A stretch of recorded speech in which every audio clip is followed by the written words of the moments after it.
j'ai passé 11 ans à construire des tas de compost, à les retourner tous les 3 jours, à surveiller la température avec un thermomètre à sonde, à équilibrer les matières vertes et les matières brunes, comme s'il s'agissait d'une expérience de chimie organique. Mes voisins pensaient que j'étais dévoué. Ma femme pensait que j'étais obsédé. Et honnêtement, je pensais que je faisais tout ce qu'il fallait. Puis, un après-midi de 2019, j'ai creusé un trou pour planter un figuier, et j'ai découvert quelque chose qui m'a arrêté net. À environ 18 pouces de profondeur, sous un vieux tas de copeaux de bois que j'avais oublié pendant 2 ans, le sol était noir. Je veux dire noir de jais, meubles vivants, grouillant de vers de terre. Aucun retournement, aucune surveillance, aucun effort d'aucune sorte. La nature avait fait en 2 ans ce que je n'avais pas réussi à reproduire en plus d'une décennie de labeur le week-end. C'est à ce moment-là que j'ai réalisé que l'industrie du compost, un marché de plus de 500 millions de dollars par an, rien qu'aux États-Unis, nous vendait une solution à un problème qui n'existe pas réellement. Le sol sait déjà comment se nourrir lui-même. Il le fait depuis 450 millions d'années sans notre aide. Ce que je m'apprête à vous montrer n'est pas une astuce de jardinage. Il s'agit d'un changement fondamental dans votre façon de comprendre le sol, la vie, et qui bénéficie réellement du fait que vous continuiez à acheter ces bacs à compost. Ceci n'est pas une idée nouvelle. C'est en fait l'une des plus vieilles idées au monde, et c'est exactement pourquoi elle a été enterrée, au sens propre comme au figuré. Dans le Japon de l'époque d'Edo, environ de 1603 à 1868, les agriculteurs pratiquaient ce qu'ils appelaient le engrais vert. En labourant la matière organique directement dans le sol, plutôt qu'en la compostant séparément. Ce n'étaient pas des techniques primitives, nées de l'ignorance. C'étaient là des systèmes raffinés, développés au cours de siècles d'observations minutieuses, des systèmes qui ont soutenu certaines des terres agricoles les plus productives de l'histoire de l'humanité sans un seul sac d'engrais synthétique. Puis, en 1945, tout a changé. Après la Seconde Guerre mondiale, les usines de munitions à travers les États-Unis et l'Europe ont eu besoin d'un nouvel objectif. Le nitrate d'ammonium, le principal ingrédient des explosifs, a été reconverti en engrais azoté synthétique. Le gouvernement américain, disposant d'une capacité de production excédentaire énorme, s'est associé à des entreprises comme BASF et Standard Oil pour inonder les marchés mondiaux d'intrants chimiques bon marché. Entre 1950 et 1970, l'utilisation mondiale d'engrais synthétiques a augmenté de plus de 700%. Masanobu Fukuoka, un microbiologiste japonais devenu agriculteur, a observé cela se produire et a écrit à ce sujet en 1975 dans son livre « La révolution d'un seul brin de paille ». Il l'a appelé le plus grand crime agricole du XXe siècle. Il cultivait sans labour, sans compost, sans produits chimiques, et égalait ou surpassait systématiquement ses voisins pratiquant l'agriculture conventionnelle en termes de rendement. Les praticiens de l'agriculture naturelle coréenne sont parvenus indépendamment à la même conclusion au cours des mêmes décennies. La connaissance n'a jamais été perdue. Elle a juste été rendue peu pratique. Et le manque de commodité, il s'avère, est l'un des outils de contrôle industriel les plus puissants. Voici ce qui se passe réellement sous vos pieds. Et pourquoi cela change tout ce que vous pensiez savoir sur la nutrition de votre jardin. Votre sol n'est pas de la saleté. C'est un réseau vivant.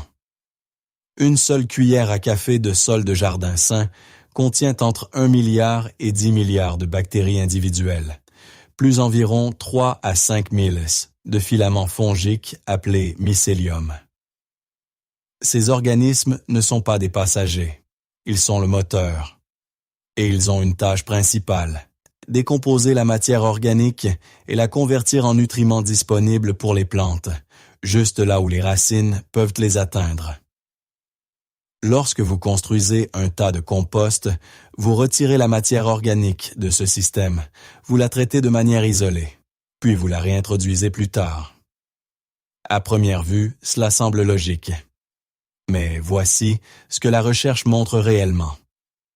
Une étude de 2013, publiée dans la revue Soil Biology and Biochemistry, a révélé que la décomposition in situ, c'est-à-dire la matière organique décomposée directement dans le sol, retenait jusqu'à 40% d'azote en plus que la matière compostée appliquée en surface. Cet azote ne se volatilise pas dans l'air. Il ne s'évapore pas lors des épisodes pluvieux. Il se transfère directement, via les réseaux fongiques, aux racines des plantes dans les semaines suivant l'enfouissement. Le mécanisme est appelé transfert mycorhizien. Les filaments fongiques relient physiquement la matière organique en décomposition au système racinaire des plantes voisines. La plante nourrit le champignon avec des sucres simples par la photosynthèse. Le champignon nourrit la plante avec de l'azote, du phosphore et des oligoéléments issus de la matière en décomposition. C'est une boucle fermée qu'un tas de compost posé au-dessus du sol dans un bac en plastique contourne complètement. Maintenant, c'est ici que l'honnêteté intellectuelle m'oblige à ralentir un instant. Cette méthode n'est pas universellement supérieure dans toutes les situations. Dans les sols argileux lourds avec un mauvais drainage, l'enfouissement de grandes quantités de matière organique peut créer des poches anaérobies qui produisent du méthane et nuisent en réalité au développement des racines. Dans les climats très froids, les taux de décomposition ralentissent considérablement sous terre pendant l'hiver, ce qui signifie que votre matière enfouie peut ne pas être disponible pour les cultures de printemps aussi rapidement que le serait un compost fini. Ce sont de réelles limitations, et quiconque vous dit que cette approche est une solution parfaite pour chaque jardin dans chaque climat simplifie trop les choses. Mais pour la majorité des jardiniers amateurs des régions tempérées, avec un sol qui draine raisonnablement, la science pointe dans une direction très claire. Et cette direction est vers le bas. Laissez-moi vous montrer les chiffres que l'industrie des engrais ne veut pas voir sur la même page que les étiquettes de leurs produits. Un essai à long terme, mené par l'Institut Rodal, mené sans interruption depuis 1981, a comparé les systèmes biologiques utilisant la gestion de la matière organique du sol à des systèmes conventionnels d'engrais synthétiques. Après 30 ans de données, les parcelles biologiques ont égalé les rendements conventionnels pendant les années de précipitation normale et les ont surpassés de 30% pendant les années de sécheresse. La raison n'a rien de magique. C'est la structure du sol. Un sol riche en matière organique en décomposition retient environ 20% d'eau de plus par pied cube qu'un sol compacté et dépendant des engrais. Lors d'une année de sécheresse, cette différence représente la totalité de la récolte. Vient ensuite la question du carbone. Un tas de compost est un système aérobie. Il respire. Et quand il respire, il rejette du dioxyde de carbone. Des chercheurs de l'UC Davis ont estimé qu'un tas de compost de jardin typique rejette entre 40 et 60% de sa teneur initiale en carbone dans l'atmosphère pendant le processus de décomposition. Quand vous enterrez la matière organique à la place, ce carbone n'a nulle part où aller. Il se lie aux particules du sol, créant ce que les scientifiques appellent la matière organique stable du sol, qui peut persister dans le sol pendant des décennies. Vous ne faites pas que nourrir votre jardin. Vous retirez du carbone de l'atmosphère et vous l'emprisonnez sous terre. Et, ce qui est peut-être le plus important, considérez ce qui arrive à la communauté microbienne. Chaque fois que vous retournez un tas de compost, vous réinitialisez la succession microbienne. Vous redémarrez essentiellement l'écosystème à partir de zéro. Un sol qui n'est pas perturbé développe au fil du temps des communautés de plus en plus complexes de bactéries, de champignons, de protozoaires et de nématodes. Une méta-analyse de 2019 parue dans la revue Nature Plants a révélé que les systèmes de sol non perturbés favorisaient une biodiversité de micro-organismes bénéfiques jusqu'à 25% plus élevée par rapport aux systèmes régulièrement labourés ou retournés. Votre tas de compost, aussi amoureusement entretenu soit-il, est une perturbation gérée. Le sol, laissé à sa propre logique, est quelque chose de bien plus puissant. Voici donc exactement ce que je fais maintenant, et ce que vous pouvez commencer à faire ce week-end avec rien de plus qu'une pelle et les quelques déchets de cuisine qui se trouvent sur votre comptoir. La méthode s'appelle le compostage en tranchées, et le principe de base ne pourrait être plus simple. Au lieu d'empiler les matières organiques au-dessus du sol et d'attendre qu'elles se décomposent avant de les appliquer, vous creusez une tranchée directement dans votre zone de culture, vous la remplissez de matière organique brute, vous la recouvrez de terre et vous laissez l'écosystème souterrain faire le reste. Pas de bac, pas de calendrier de retournement, pas de thermomètre, pas de ratio carbone/azote à calculer. La tranchée elle-même doit avoir une profondeur d'environ 12 pouces et être aussi large que le fer de votre pelle, ce qui correspond généralement à environ 8 à 10 pouces. La profondeur est importante ici.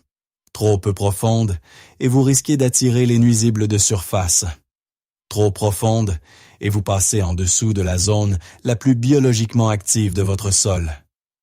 12 pouces vous place pile dans la zone idéale où l'activité microbienne et fongique est la plus élevée et où la plupart des systèmes racinaires des légumes finiront par descendre pour se nourrir. Pour les matériaux, presque tout ce qui est organique fonctionne. Restes de fruits et légumes, marcs de café, coquilles d'œufs broyés, tontes de gazon, petites quantités de carton déchiré, copeaux de bois vieillis, même du riz cuit ou du pain en quantité modérée. Ce qu'il faut éviter d'enterrer, ce sont la viande, les produits laitiers et de grandes quantités d'aliments cuits et gras, non pas parce qu'ils ne peuvent pas se décomposer sous terre, mais parce qu'ils se décomposent assez lentement pour risquer d'attirer les rongeurs avant que la biologie du sol n'ait eu le temps de les traiter. Remplissez votre tranchée aux 2/3 environ de matières organiques, puis recouvrez-la complètement avec la terre que vous avez retirée. Le monticule se tassera en quelques semaines, à mesure que la décomposition s'accélérera sous la surface. De 6 à 8 semaines après l'enfouissement, la matière se sera transformée en un amendement de sol riche et actif sur le plan fongique, exactement là où les racines de vos plantes cherchent leur nutrition. L'emplacement le plus efficace est directement sous ou légèrement en amont de vos rangs de plantation, afin que les nutriments se déplacent avec le flux d'eau vers vos cultures, plutôt que de s'en éloigner. Faites une rotation de l'emplacement de vos tranchées chaque saison, et d'ici 3 ans, vous aurez amendé l'intégralité de votre zone de culture sans dépenser un seul dollar, en compost, en sac ou en engrais. Ce n'est pas de la paresse. C'est travailler avec un système qui a 450 millions d'années de pratique. Une fois que vous maîtrisez la méthode de base de la tranchée, il existe 2 variantes qui valent la peine d'être ajoutées à votre pratique selon votre espace et votre emploi du temps. La première est la méthode de la fosse, qui fonctionne particulièrement bien pour les jardiniers ayant de petits terrains ou des bacs surélevés. Au lieu d'une longue tranchée, vous creusez une fosse unique, d'environ 18 pouces de profondeur et 12 pouces de large au centre de votre bac. Vous la remplissez de matières organiques au fil de plusieurs semaines, en ajoutant les déchets au fur et à mesure que vous les produisez, de la même manière que vous les ajouteriez à un bac à compost de cuisine. Lorsque la fosse est remplie aux 2/3, vous la recouvrez de terre et vous commencez une nouvelle fosse à un autre endroit. La fosse en décomposition devient un pôle de nutriments, à libération lente, qui nourrit la zone racinaire environnante pendant toute une saison de croissance. La seconde variante est le hacher et laisser sur place, chop and drop, qui ne nécessite presque aucun creusement. Lorsque vous taillez des plantes, arrachez des mauvaises herbes qui ne sont pas encore montées en graines ou rabattez des herbes aromatiques envahissantes. Vous hachez simplement la matière en petits morceaux et vous les déposez directement sur la surface du sol sous vos plantes. Recouverte d'une fine couche de paillis de copeaux de bois, cette couche de surface se décompose lentement, nourrit les champignons du sol par le haut, supprime les mauvaises herbes et retient l'humidité simultanément.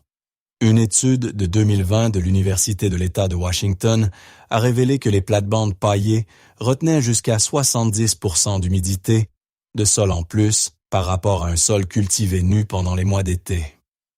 Utilisés ensemble, ces trois approches, le compostage en tranchée, le compostage en fosse et le hacher et laisser sur place, créent un système d'alimentation du sol complet qui fonctionne tout seul.